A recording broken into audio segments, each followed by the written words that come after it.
Caríssimos irmãos e irmãs, como é difícil de ser colocado em prática este ensinamento de nosso Senhor. Não julgueis e não sereis julgados. Por que é difícil? Porque constantemente nós temos que tomar decisões, que fazer escolhas. Então nós somos quase que irremediavelmente levados a julgar, porque se eu escolho isto e não aquilo, se eu prefiro isto a aquilo, eu estou fazendo um julgamento. Mas o que a palavra de Deus nos dissuade, não nos aconselha, é julgar as pessoas. Não que nós não devamos fazer julgamentos de atos que são corretos e atos que não são corretos, atos que são bons de atos que são maus. Isso nós podemos e devemos discernir, separar, emitir um julgamento, mas não devemos julgar as pessoas, porque nós não conhecemos o seu coração. No livro Imitação de Cristo, vocês sabem que o livro Imitação de Cristo, ele é dividido em 4 livros. Se você pega a Sagrada Escritura é dividida em 72 livros. E cada livro recebe um nome. Livro do Gênesis, do Êxodo, Mateus, Marcos, Isaías, Jeremias, Eclesiástico, Apocalipse. Cada livro tem um nome. No livro Imitação de Cristo, esses livros são livro 1, livro 2, livro 3 e livro 4. E cada livro é subdividido em vários capítulos. Capítulo 1, capítulo 2, capítulo 3 e assim por diante. Pois bem, no livro 1, no capítulo 14, aqueles que depois quiserem conferir e fazer a sua oração em casa, vale a pena. No livro 1, no capítulo 14, eu aconselho sempre, não estou ganhando nada da Vozes, mas eu aconselho sempre o livro Imitação de Cristo da Vozes, porque ela vem com reflexões de São Francisco de Sales. Então você mata 2 coelhos com uma paulada só. Você tem 2 caminhos fecundos de espiritualidade. Pois bem, no livro primeiro, no capítulo 14, vocês vão encontrar: quem julga os demais perde o trabalho, quase sempre se engana e facilmente peca. Por quê? Exatamente por causa deste ponto. Primeiro, porque nosso Senhor diz, quer dizer, quem julga o outro, ele entra numa tarefa muito difícil, que facilmente se enganará. Por quê? Porque ninguém vê o coração do outro e, além de tudo, estará fazendo algo que nosso Senhor ensinou a não fazer. Não julgueis e não sereis julgados. Uma palavra forte e clara e tão conhecida por todos nós. E continua o autor da Imitação de Cristo: examinai antes a vós mesmos, trabalhai sempre, examinando-se a vós mesmos, trabalhareis sempre com proveito. Isto é, antes de eu julgar o outro, julgue-se a si mesmo. Antes de eu querer saber com que intenção, lembre-se que nós não temos como julgar o outro, porque eu tenho que saber a intenção do coração dele. Então diz aqui o livro do Eclesiástico, o livro da Imitação de Cristo: antes de você querer ler o coração do outro e saber com que intenção ele fez aquilo, porque o ato em si, ao ato em si você tem acesso, a intenção com que ele fez, não. Então ele diz: julgue você as suas intenções. São Paulo, na carta aos Gálatas, no capítulo 6, versículo 1 e diante, ele diz essa mesma coisa. Irmãos, se alguém for surpreendido numa falta, vós que sois animados pelo Espírito Santo, admoestai-o com espírito de mansidão. Então, São Paulo e a palavra de Deus não diz que nós não devamos corrigir uns aos outros. Corrija, mas corrija com mansidão. Corrija com humildade. Por quê? Porque, primeiro, você não conhece o coração dele. Segundo, porque você também é pecador. Aqui é o segundo ponto que deve nos levar a esta misericórdia no trato com o outro. Primeiro, eu não tenho acesso ao coração dele. Segundo, eu sou tão miserável quanto ele. Isto é, eu não quero fazer como aquele fariseu que batia no peito se achando justo e condenava o outro como pecador. Mas eu quero reconhecer a minha miséria, os meus pecados. Ora, quando eu sei que sou miserável, naturalmente eu serei misericordioso com o outro. Eu terei uma certa empatia espiritual, porque é carne da minha carne e osso dos meus ossos. É tão pecador quanto eu. Se ele cometeu aquela falha, quantas falhas eu cometo também. E se eu peço a Deus que tenha misericórdia para comigo e seja paciente com a minha limitação, por que eu não terei misericórdia para com o outro e serei paciente também com as suas limitações?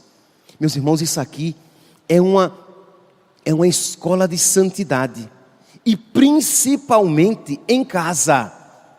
Este mandamento de Nosso Senhor, é claro que ele se aplica a tudo e a todos, mas principalmente àqueles que são mais próximos, aqueles que trabalham conosco e nos irritam, aqueles que moram conosco e de quem nós temos acesso mais facilmente às suas faltas. É com esses que eu sou chamado a exercitar mais do que nunca este mandamento de Nosso Senhor, de não querer julgar, de não condenar tão facilmente, porque eu também sou condenável. Quantas faltas eu carrego no meu coração. Então continua aqui São Paulo, na carta aos Gálatas, no capítulo 6, agora, no finalzinho do versículo 1. E tem cuidado de ti mesmo, para que não caias também em tentação. Primeiro, diante do erro do irmão, seja paciente, seja manso, e tem cuidado tu, de não caires tu, de não cair tu naquele mesmo pecado. Versículo 2: ajudai-vos uns aos outros a carregar os vossos fardos. Quem pensa ser alguma coisa, não sendo nada, engana-se a si mesmo. Cada um examine o seu próprio procedimento. Isto é, cada um olhe para a sua própria vida, olhe para o seu próprio coração, olhe para as suas misérias. Ao invés de ficar olhando a miséria do outro, olhe para a sua própria. Ao invés de ser dado a tão facilmente julgar o outro, julgue você mesmo, julgue-se a si mesmo, porque você tem mais livre, mais rápido acesso ao seu coração que ao do outro. Em uma outra passagem, na carta aos Coríntios, no capítulo 11, primeira carta aos Coríntios, capítulo 11, versículo 31, São Paulo disse: se você se julgasse a si mesmo, não seria julgado pelo Senhor.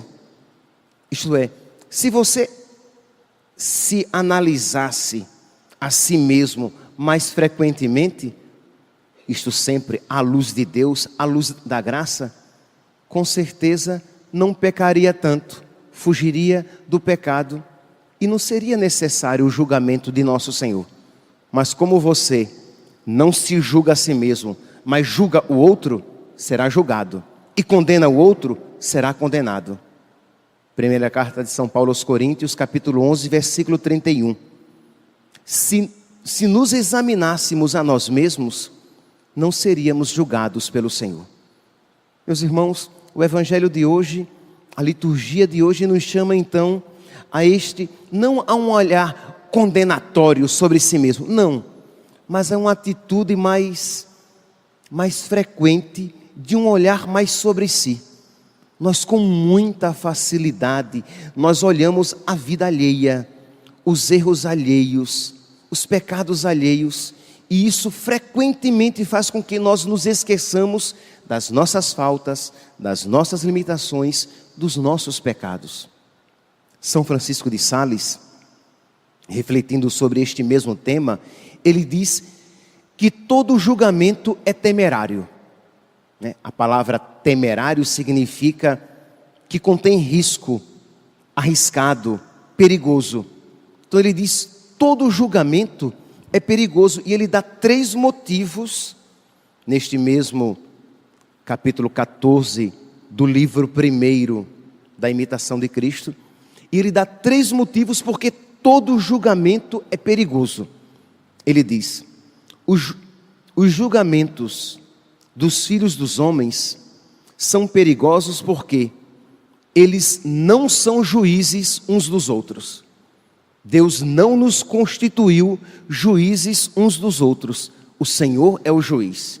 Ele disse, não julgueis e não sereis julgados. De modo que, quando eu me ponho a julgar, eu já estou em risco, porque estou fazendo algo que o Senhor não me mandou fazer. Primeiro. Segundo, julgando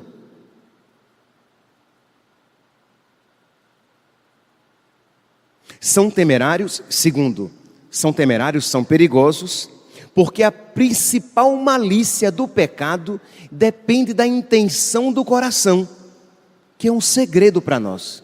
Então, é errado, julgar é perigoso, primeiro porque isso é um ofício de Deus, isso é algo que pertence a Deus.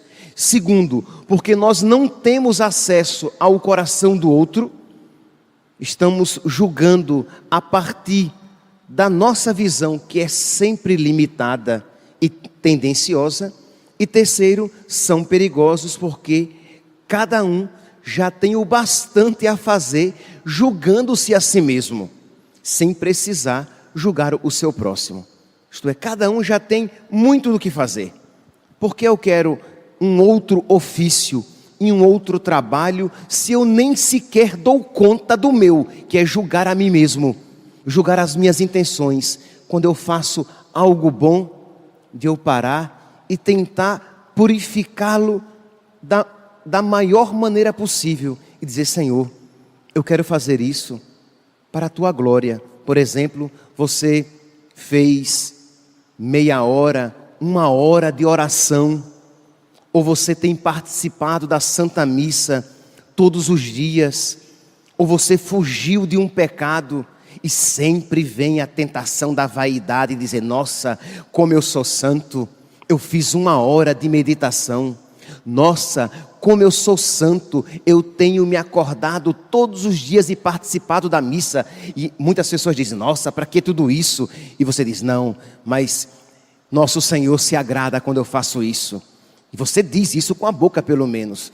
Você quando foge de um pecado, diz, nossa, tanta gente peca e eu fujo desse pecado. E aí está ali a vaidade crescendo. Quando se você, à luz de Deus, se analisasse mais, você iria dizer, obrigado Senhor. Foi o Senhor que me deu a força necessária para fugir daquele pecado, para fazer aquela obra boa. Foi o Senhor que me deu a graça de estar ali, fazendo aquela meditação, aquela 1 hora de oração, porque eu mesmo, eu sou preguiçoso, eu sou tão inconstante, eu mesmo sou tão fraco na minha luta contra os pecados. Se eu venci, foi por graça Tua, eu não sou melhor do que ninguém, mas tanto eu como Ele necessitamos da Tua misericórdia. Quando eu, diz Santo Agostinho, quando eu não cometo um pecado, qual é a diferença de Santo Agostinho entre uma pessoa que pecou e uma pessoa que não pecou. A pessoa que pecou e vai se confessar e recebe o perdão de Deus, da pessoa que não cometeu aquele pecado. Ele diz, aquela pessoa que não cometeu aquele pecado foi perdoada antecipadamente. Deus a livrou de cometer aquele pecado. E aquela pessoa que foi se confessar, ela recebeu posteriormente a graça de Deus sendo perdoada. Mas tanto uma como a outra receberam o que receberam da graça de Deus. Uma posteriormente, outra antecipadamente. Mas o que é que temos que de Deus não tenhamos recebido? Então, de se analisar a si mesmo. Esta é a atitude correta. Esta deveria ser a nossa postura. Pois bem, então se nós nos analisássemos mais diante dos nossos atos bons, nós daríamos glória a Deus e teríamos os olhos mais finos, uma delicadeza espiritual maior diante dos nossos pecados. Quantas vezes, quantos pecados nós cometemos por falta de fineza espiritual. Sabe aquela pessoa que se tornou tão grossa, tão grosseira espiritualmente, que nem se dá conta das grossuras que faz com Deus? Sabe aquilo que, eu vou dar aqui o exemplo da mulher, porque normalmente os homens são mais grossos, são mais indelicados, indiferentes, mas isso não se aplica sempre, né? Mas sabe quando a mulher vem e reclama que o seu esposo, que o seu namorado é tão indiferente, que não conversa com ela, que não lhe sorri mais, que não lhe dá aquele beijo de boa noite, nem aquele beijo de tchau, até mais tarde, mas aquele relacionamento sem delicadeza, sem carinho. Não tem pecado em si, ele não está traindo, mas ele perdeu aquela delicadeza que é própria de quem ama. E como ela ama, ela percebe aquela falta de delicadeza. Pois bem, muito mais fazemos nós. Entramos na igreja sem aquela reverência de coração. Fazemos uma genuflexão, dobrando apenas o joelho, por costume, por hábito, por instinto, e não mais como uma adoração verdadeira de quem diz, meu Senhor e meu Deus, e dobra os seus joelhos. Recebe a Eucaristia sem espírito de oração verdadeira. Vai dormir e faz uma oração mais da boca para fora do que uma oração de gratidão e de encontro com Deus. Passa o dia inteiro sem sequer pensar em Deus. Mas eu pequei? Não, nem sequer confessa isso. Não, você não pecou, não. Não existe um mandamento, pense em Deus frequentemente. Mas você percebe que aquela alma está tão distante de Deus, se analisa tão pouco a si mesma, que ela não percebe os pequenos atos de indiferença para com nosso Senhor. De modo que ela vai cometendo esses pecados de indiferença e de falta de amor. Ora, se ela estivesse mais disposta, mais predisposta a se analisar a si mesmo, a se julgar a si mesma, ela teria mais facilidade de ver os seus erros, os seus pecados e limitações, que os erros, pecados e limitações do seu irmão, da sua irmã. Termina então São Francisco de Sales dizendo isso: mas, ó meu Deus, fazemos exatamente o contrário. Enquanto Deus diz, não julgueis e não sereis julgados, nós fazemos exatamente o contrário. Porque o que nos é proibido, não cessamos de fazê-lo, julgamos o próximo a cada instante. E o que nos é recomendado a cada instante, não o fazemos, que é julgar-nos a nós mesmos. Peçamos, meus irmãos, nesta Santa Eucaristia, que Nosso Senhor nos dê essa graça de ter um olhar mais profundo e mais rigoroso até, não um rigorismo, mas um rigor que brota do amor, um olhar mais rigoroso sobre nós mesmos, de modo que busquemos ser mais firmes com os nossos pecados e progredir mais generosamente nas nossas virtudes, e deixemos o juízo dos corações das pessoas a Deus, porque Ele hoje nos diz: não julgueis e não sereis julgados. Louvado seja nosso Senhor Jesus Cristo.